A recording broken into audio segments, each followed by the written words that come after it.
This episode is proudly supported by Pepe Sayer Australian Cultured Butter. At Pepe Sayer, we focus on quality. So if someone comes into your restaurant and they see you're using Pepe Sayer, they know immediately that that is a quality product you've got in front of you on the table. And that comes from a decade of just doing quality butter day after day. For more information, go to pepesayer.com.au. It's all produce driven, and lots of people say that, and it's great. But we go and see the farms, and we go and see the fish farms and oyster farms, and all before anything goes on the menu, because it's so important because we buy so much, This is the Deep in the Weeds podcast. I'm Anthony Huckstep. There are venues that have become entrenched in the culinary history of a city, that not only speak of a sense of place, but over the decades create amazing talent that go on to add further colour to the city in their own venues. What's it like manning the ship of one of the most iconic venues of a major culinary city? Jason Staudt is the executive chef of Stokehouse in St Kilda, Melbourne. Jason, how are you? Very well, how are you? Good. It's good to have you on the show. You've got a pretty big responsibility. The Stokehouse is such an icon of Melbourne. What's it feel like sort of running the kitchen there? I'm very lucky. I feel very fortunate to work there.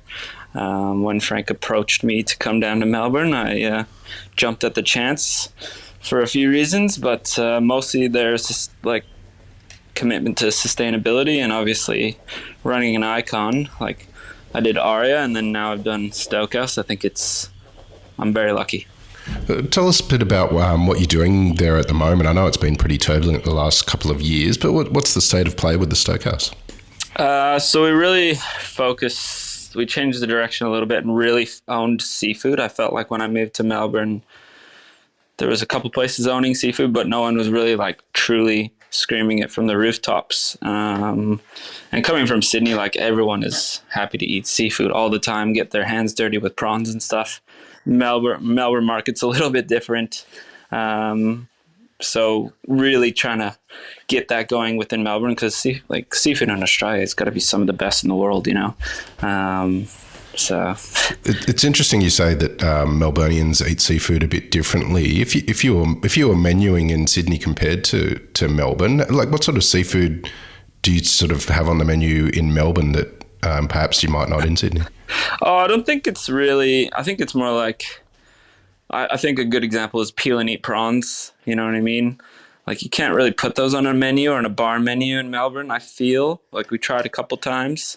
In the bar downstairs, and it just didn't really take people, whereas I think you can do that in most bars in Sydney and people get all around it, you know what I mean? They eat it every Christmas and smash prawns with white bread and it's like a thing, you know what I mean? It's like part of the culture. So I don't know, I just felt like there was a standoffishness to seafood in comparison. Like they still eat seafood and they still eat very good seafood, just not as much, I'd say. Tell us a little bit about the cookery of seafood. You've steered the Stokehouse to go in that direction a bit more. What's really important? Are there a couple of species that you really love cooking and you can tell us about the way you cook? Yeah, definitely. Like the highlight I really pushed at Stokehouse was the big seafood platter. Like it was kind of before its time in Melbourne, and I really, really pushed that. So we just worked with the local supplier. We use clams. Like clams and Stokehouse have been kind of in business together for 30 years.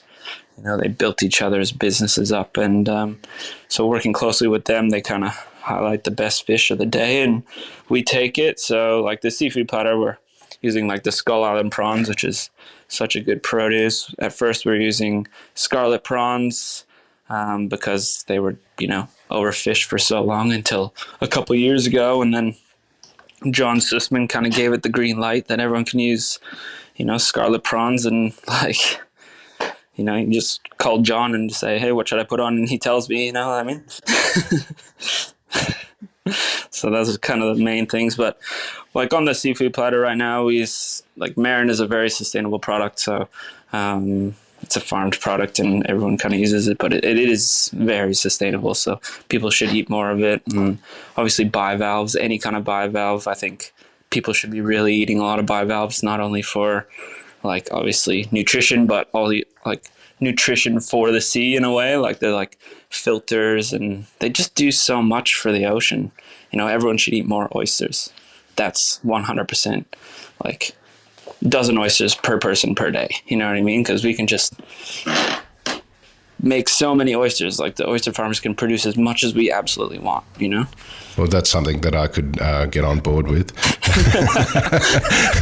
Yeah, I think it's a no-brainer for me. Well, I want to explore what you're doing there with Stokehouse, but your career is so rich with so many experiences. And take us back to when you were young. What sort of role did food play in your family? So food was a big part of our house. My grandma and my mom are both really, really good cooks. Like, no, like coming from a Swedish kind of background and German background, like two, like second generation up Canadian.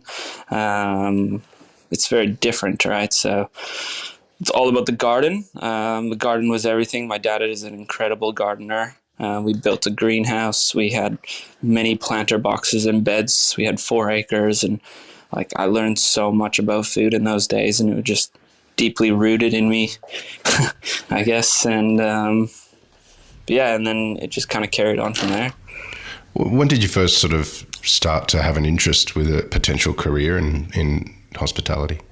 I'll be honest. I wanted to be a pro. Like sport was such a massive part of my life, and I wanted to be a pro snowboarder, so I could, yeah. So I would work at night, and then snowboard during the day. So obviously, like being like avid sports, like being on teams and stuff, being in a kitchen is a very similar kind of mentality, and that's why I've always loved very big kitchens. I've done very well in big kitchens. So that just kind of, you know, carried me through. And obviously I wasn't crazy enough or loopy enough. I took some pretty gnarly injuries and I said, well, I'm pretty good at cooking, so I'm going to do that. So it kind of chose me in a way, you know. Tell us about your apprenticeship. Do you have any stories of what it was like working in a commercial kitchen in the early days? Yeah, so in Calgary, it's a city of, 1.2 million people. I worked for some pretty amazing chefs throughout my career. I was very, very lucky to kind of just get picked up as I went. I started in fast food, you know what I mean, when I was 15, and then it just kind of just up, and every job was just like one step up, one step up, one step up, one step up, all the way up, you know what I mean? And it's just like really natural and organic, and I think that's just how I've always just lived my life, and so yeah, like I guess apprenticeship, I went to school in Staudt, which was, I had 2 really influential chefs there, Simon Dunn, and then I got to work at this restaurant called River Cafe, which is, they were like owning locavore, like well beyond anyone else was doing that, like this is 12, 15 years ago, right before that crazy craze. And so I was doing that, and they had a garden that was growing just for them. So I got to be the apprentice chef on the garden. Yeah, so like it was just natural, like all natural all the way. I got to pick the varieties of carrots that we used to plant and all the different beetroots. I knew so much about different varieties of beetroots and carrots and lovage before lovage was the coolest, herb in the world. And like, I don't know, I was pretty lucky. Many chefs travel the world and do stages at restaurants. Has that been part of sort of your culinary journey?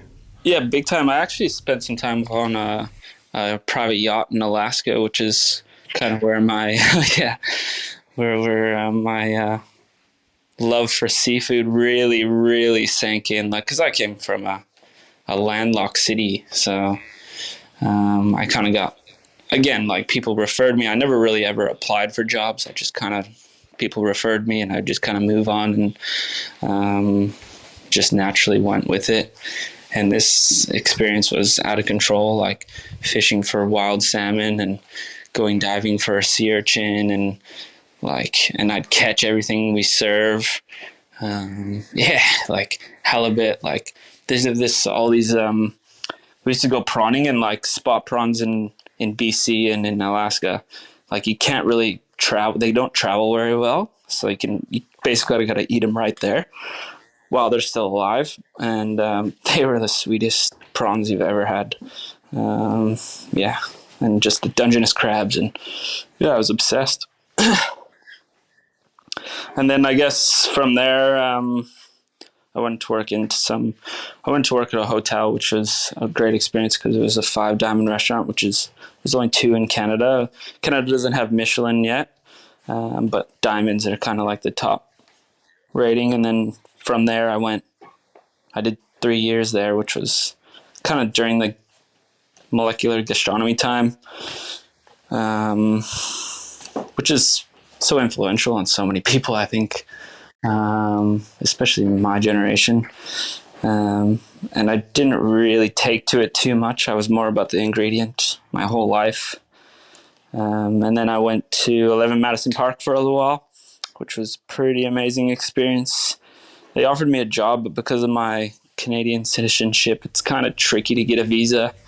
And at those days, I didn't have much money for a maybe. So, wow. So they offered me a job, and I was just kind of, I'm going to kind of keep working where I can make money. I had to pay off my school debts and stuff. And then I just carried on. I went to South America for a while. I did a stage at Estrella Gaston, which is in Lima. It's like the restaurant that kind of trained the guys that opened Central, owning like the Amazonian ingredients and stuff like that. Well, that was a pretty amazing experience as well. Didn't understand the word they were saying because they speak like a really like strong dialect in kitchens, you know. It's very slang driven, and especially in Peru, their Spanish is not like any other Spanish. So yeah. London is a rite of passage for many chefs. Did you head over to London and Europe at all? Yeah, definitely. I was lucky enough when we closed Aria and I was moving into the head chef position. Matt got me into some pretty amazing kitchens over there, and in Australia during the closure that they did the refurb. So I went to restaurant Gordon Ramsay with Matt.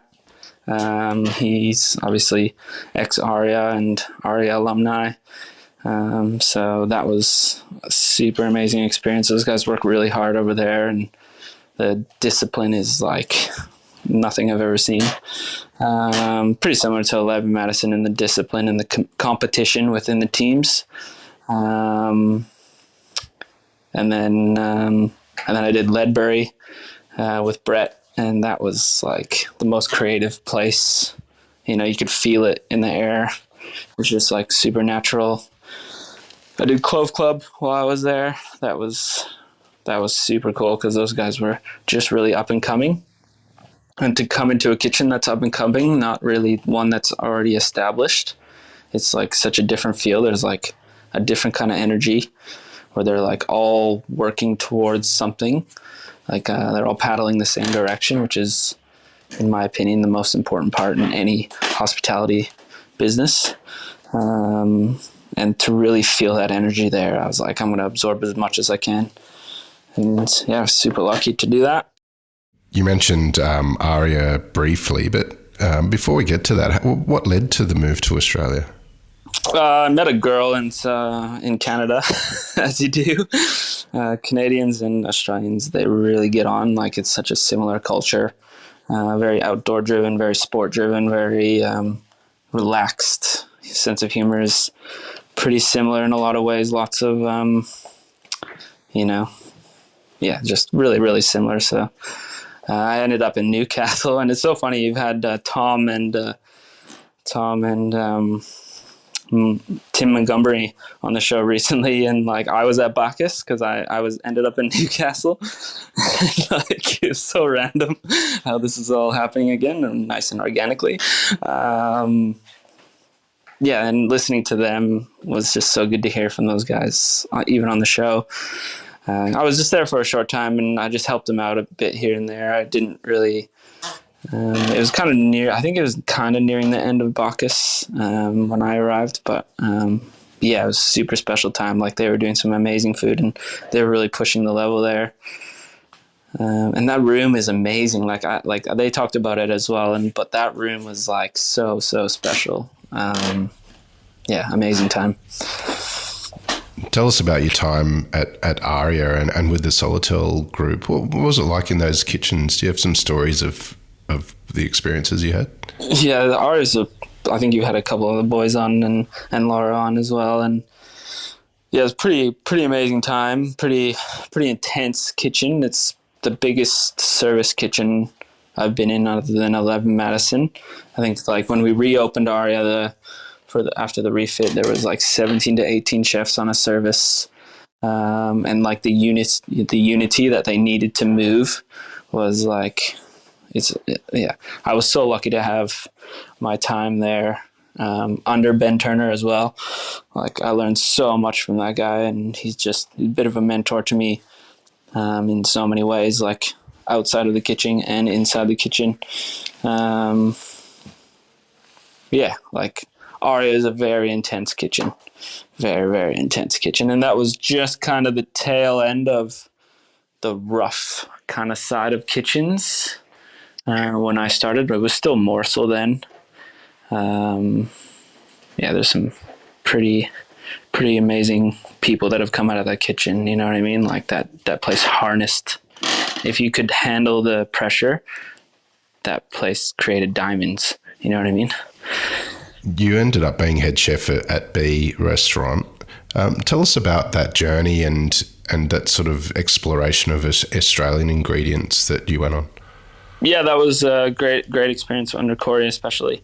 Corey is obviously again, a great friend and a mentor at the time, because I'd moved from head chef at Aria to head chef at B, and which was, like, I probably wasn't ready for my position at Aria, which, I'll own that. But, like, it was probably one of the quickest learning experiences I've ever had. I didn't really know what it meant to be a head chef. You kind of have to be a spear rather than a nurturer. I'd been a sous chef for so long that you're so used to being a nurturer and training and teaching, whereas, like, a head chef, you kind of have to be a spear of the business. And pushing the business in a way. Obviously still nurturing those around you, but in a different kind of way. And then B was a really good time. Like, that building is so beautiful. It's stunning. Working with Corey, like, learned a lot about like ants and working with Australian produce that I'd never done before, because I did quite a bit of foraging with Bacchus boys, and but that was different, we were using crickets, and we had a lot of fun with the menu there prior. Yeah. Are there any dishes that kind of stand out with some really interesting ingredients from your time there at B? I think it was more like learning, because Corey sees things so differently, and because of his time at Vudamon and his time at Noma, and it was more like technique. Like, not everything has to have onions and garlic. You know what I mean? Like that, like, French mentality of being trained that way your whole life. You're like, not everything has to do that. You can create flavor levels from so many other ways, like how to cure tomatoes and using the glaze from that. And oh man, like, there's so many techniques that Corey taught me that I was like, wow, that's such a different way to look at things. And I think that was so important for my creative path. And it really had a massive influence on me in, like, opening my eyes. Like, everything should be questioned all the time. You know what I mean? Because you come from such a structured kitchen of Aria where everything is like, that's the Aria way. You know what I mean? Whereas, like, now I look at things, even at Stoke now, that I put on, and then I'm like, oh, now we're going to change that. You know what I mean? Like, it's just, you look at everything with fresh eyes all the time, because the guest wants to look at things with fresh eyes, and you always kind of have to put your, guest hat on. That was always something that I learned from Yeah, that was good. It was at B where you got your first chef's hat. Take us through the moment of what it was like receiving that. Yeah, it was a pretty amazing experience. I remember when Terry and Jill came in and they came up to the kitchen with these big grins on their face, and and I was like, "Oh, did you enjoy everything?" And they had these big smiles, and that was pretty amazing. And also holding the 2 hats at Aria was a pretty big deal for me. That first year, that was pretty amazing as well. So I was so lucky to have such a good team at both kitchens that got really behind what I was doing. Team is everything, Huck. Team is everything. How did the opportunity with Stokehouse come about? I actually think it was when we got the hat at B. Frank read the review and then approached me because we'd really pulled it back at B, and we made it about the guest. You know what I mean? And he really liked that direction because the kind of market in Barangaroo is very corporate, and there's so many towers there that you kind of have to appease that kind of guest in a way. So we had to do things a bit smarter those days. And then I think Frank really enjoyed that. He called me. Well, he didn't call me, but a recruiter called me and said there's a guy who's very well known in the industry that's looking for someone to take over and set a new direction. And you want to meet him? And I said, yeah, again, organically, things happen, and that was it. As soon as I met Frank, he's, I don't know if you've ever met Frank, but he's an amazing human. I've learned so much working with Frank, so much. Just how to carry myself in certain situations, and yeah, he's an incredible human, and he's done so much for the Melbourne dining scene. I had no idea about anything about Stokehouse when I moved to Melbourne as well. So I was asking everyone, you sit in a cab or you sit in an Uber and you ask, and oh, the Stokehouse, my uncle's sister got married there. Or everyone has a story about it, you know what I mean? Every single person in this city has a story about Stokehouse, and to take on that responsibility is something special, you know? Tell us about this influence that you're talking of that Frank's had, and the changes that you've had in yourself. What's changed about your approach to what you do? I guess it's the big thing for me when I came to Stokehouse was getting buy-in, because to take on a team that's so big, you have to get buy-in of the team, and that should be number one priority. So, for example, what I did, I sat down with every key staff member on my first 2 weeks, which is a lot of time, and I asked them 10 questions of a survey. Some of these questions were, what's your favorite thing about working at Stokehouse? What's your least favorite thing about working at Stokehouse? If you could change one thing, what is that thing? Tell me a story, and taking the time and giving them the opportunity to tell their story to me. I think was such an influence, because when I met Frank, it was he could feel that energy. He wanted to hear what I had to say, and I was just I want to take that and use that on the team, you know what I mean? And he really wanted, he wants to take everyone's opinion. He always wants plenty of opinions, and then he makes a decision, and I really like that approach. Instead of just grinding it out and just no, this is the direction, that's gone. Those days are gone. You need the team. Tell us about the day-to-day with your job. How do you get the most out of your team, and obviously for the guests as well? I'm really lucky to have, I have 2 head chefs underneath me. So I have Brendan Anderson, who runs the downstairs kitchen, and then who used to work in Stokehouse for a long time, and then Mark Wong, who's the head chef in Stokehouse. And then we have Ash Group Pacer, who moved down to work with me because we worked together at Aria. And then we have EJ, who also worked with me at B. So there's been a few guys that kind of followed me down, and I'm very fortunate to have that. And then the day-to-day, getting the most out of the team is, empowering them, and like constantly getting them to question what they're doing and how to get more out of themselves. Not something, gone are the days of someone, like, it still happens obviously, but when someone screws up, it's like, why did that happen, or questioning, how we could do it better, or having a conversation about it, or a debrief. We have lots of debriefs all the time after bad services, and I think those are so important nowadays, because the kind of younger generation that's coming up doesn't just want to grind out work. They want to work for a reason, and they want to work in a place that like harnesses their energy as well. Does that make sense? Absolutely. Tell us about the creation of dishes in the Stokehouse. How does it work there? Does it start with you, or is it collaborative? Or did you have some examples of dishes that speak of the Stokehouse? Yeah, definitely. A lot of things are collaborative. Like in everything we do, it has to be, because the team is too big. If I was to put on a dish that that I did, and that no one was a part of, and then I would come back 2 days later, because everyone has days off and everyone has a good, work-life balance. It's not 70, 80 hours a week where I'm there every service, every day. Like, I come back 2 days later and something's changed. Rather, we do the process together, like a few times, often 4 or 5 times. We trial the dish because we are a busy restaurant. We've reduced the covers since I took over quite a bit. I used to do 220 cover services, which, I'm comfortable with, being at Aria and being at B.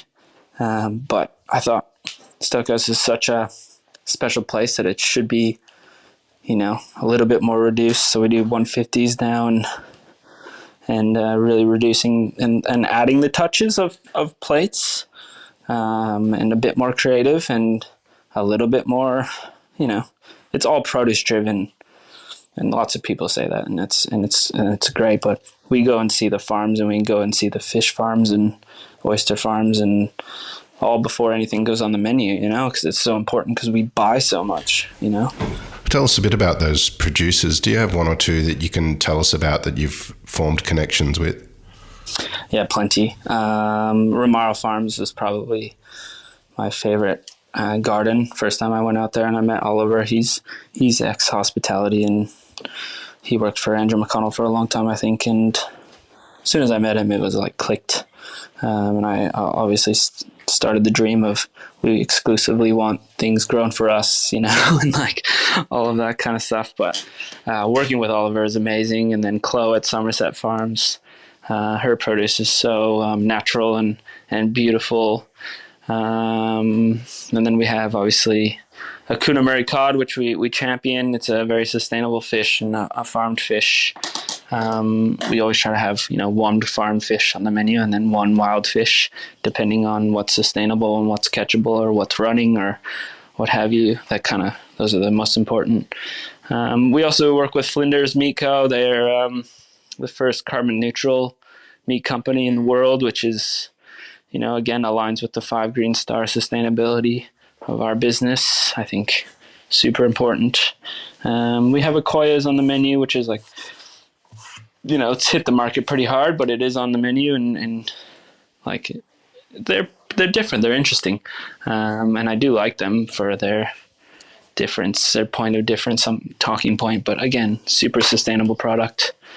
Yeah, there's plenty of others, but yeah. There is a focus on sustainability with everything that you do. Has that been easy or difficult to implement into the overall runnings of the business? Yeah, when I first started, I think it was my first or second week, I just instantly banned cling film and takeaway containers.